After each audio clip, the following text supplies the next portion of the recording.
Weird doesn't age well. NFL Analyst weighs in on potential breakup between Lamar Jackson and Baltimore Ravens. Before the 2025 season began, many expected Lamar Jackson to finally break the shackles, beat Patrick Mahomes in the playoffs, and lead the ever-consistent Ravens to a Super Bowl win. But as things stand, this season has turned into one of the most turbulent stretches of Jackson's NFL career. At 8-8, the Ravens are not even AFC North champions and face a win-or-go-home matchup versus the Steelers this Sunday. The major reason behind Baltimore's decline has been Jackson's inconsistency and unavailability. He has missed 4 games outright this season, played through multiple lower body issues, and finished with career lows across nearly every rushing category. He managed just 340 rushing yards and 2 rushing touchdowns, a drastic drop. But the worst part is that, unlike Joe Burrow, who balls out when he returns from an inconsistent stretch, even when Jackson was on the field, the version fans saw was restrained, careful, and visibly less dynamic. And when a season like that coincides with disappointing team performance, speculation around Lamar's trade becomes unavoidable.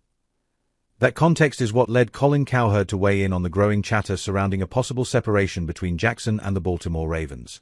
Unlike his usual alarmist hot takes, the Analyst, for a change, framed the situation less as a collapse and more as a crossroads. Cowherd began by acknowledging the obvious. Jackson has given Baltimore nearly a decade of elite football.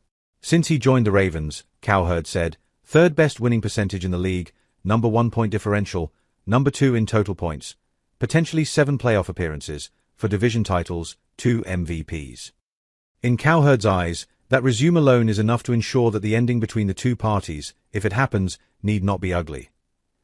Not every divorce has to be Brad Pitt and Angelina Jolie, he said, using the analogy to suggest that successful partnerships can still reach a natural conclusion without bitterness. To Cowherd, 8 high-level years of production in any industry would be considered a win, not a failure. Football, he argued, shouldn't be treated differently either. Colin even went as far as to say that Jackson shouldn't be seen in a bad light about his inability to get past elite contemporaries in January with the Ravens. Lamar Jackson can't beat Josh Allen and Patrick Mahomes, he said, before quickly adding context. Well, not a lot of people can. In the Analyst's view, that narrative unfairly ignores how rare sustained postseason dominance actually is, even among legends. That said, where Cowherd's tone shifted was in describing the present dynamic in Baltimore.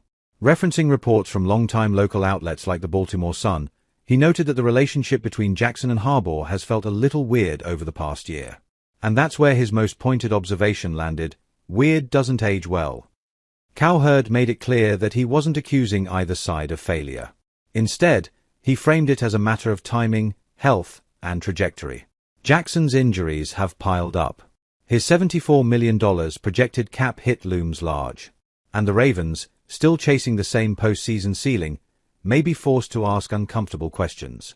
If I could get out from under that cap hit, I would strongly consider it, Cowherd admitted. Keeping all this in mind, Cowherd's take places the breakup rumor with a more nuanced and practical lens. Jackson and the Ravens may still find their way back to each other. Or, they may decide that 8 electrifying years were enough. Either way, as Cowherd suggested, it doesn't have to end in blame or bitterness. Sometimes, the hardest truth in football is that even great partnerships eventually reach their natural limit. Just like Tom Brady leaving the Patriots.